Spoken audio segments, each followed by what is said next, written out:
డబ్బులు లేవు, ఏ పంట కొనలేం. రైతులకు తేల్చి చెప్పిన మంత్రి అచ్చెన్నాయుడు మొక్కజొన్న పండించాం, ఈ 2400 ఇవ్వకపోతే మా బహిరంగ మార్కెట్లో దళారులు మా దగ్గర నుంచి 1400కి 1600కి మించి కొనట్లేదు. దానివల్ల ఎకరాకి 20,000 నుంచి 30,000 రూపాయలు మేము లాస్ అయిపోతా ఉన్నాం. సో ఇక ఆ అప్పులు పాలైపోతా ఉన్నాం. ఎండ్రి నిశేషాలకి ఉరికొయ్యలకి బలయ్యే పరిస్థితి మాకు వచ్చిందయ్యా.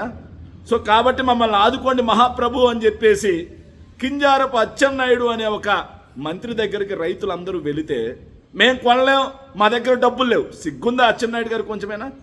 మనకు అన్నం పెట్టే రైతన్న మన దగ్గరకు వచ్చి, అయ్యా మహాప్రభు మీకు ఓట్లు వేసామయ్యా, మాకు మద్దతు ధర ఇవ్వండి అయ్యా అంటే, మేము కొనలేం, మా దగ్గర డబ్బులు లేవని చెబుతారా? దేనికున్నాయి డబ్బులు? హెరిటేజ్కి, అదేవిధంగా ఉల్ఫాగాలకి, ఉర్సాగాలకి, మీకు సంబంధించి కమిషన్లు ఇచ్చే వ్యక్తులకి వేల కోట్ల రూపాయలు ప్రభుత్వం నుంచి రాయితీలు ఇవ్వడానికి డబ్బులు వచ్చాయా? అమరావతి పేరుతో వేల కోట్ల రూపాయలు అప్పులు తీసుకొచ్చి విచ్చలవిడిగా పంది కొక్కుల్లా తినడానికి డబ్బులు వచ్చాయా అచ్చెన్నాయుడు గారు? కానీ మనకి తిండి పెట్టే రైతన్నకి మద్దతు ధర ఇవ్వడానికి డబ్బులు లేవని నిస్సిగ్గుగా చెప్తావా? మంత్రిగా ఒక్క నిమిషమైనా పనికొస్తావా నువ్వు?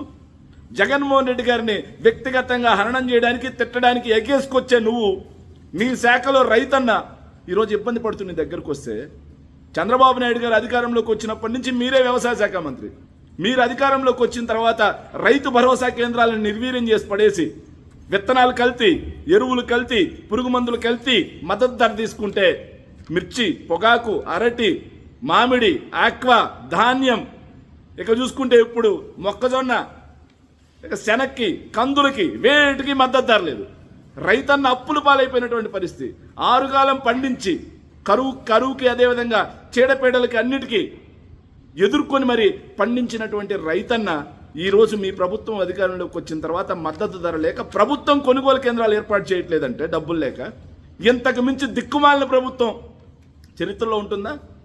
రైతన్న దగ్గర నుంచి కొనాల్సింది ప్రభుత్వం, కానీ మా దగ్గర డబ్బుల్లో కొనుగోలు కేంద్రాలు ఏర్పాటు చేయలేమని చెప్పేసి నిస్సిగ్గా చెప్తున్నా. నీకు మంత్రిగా కొనసాగే అర్హత ఉందా అచ్చెన్నాయుడు గారు?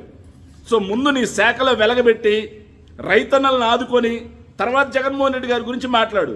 అంతేగాని చంద్రబాబు నాయుడు గారి దగ్గర ప్రాపకం కోసం, ఆ మంత్రి పదవిలో కమిషన్ల కోసం ఇట్లా రైతుల్ని నాశనం చేస్తావు పక్క, మరో పక్క జగన్మోహన్ రెడ్డి గారిని తిట్టడమే పరమావధిగా పెట్టుకున్న మిమ్మల్ని మాత్రం రైతులు 2029లో కొట్టే దెబ్బ ఎలా ఉంటుందో చూసుకో అచ్చెన్నాయుడు గారు.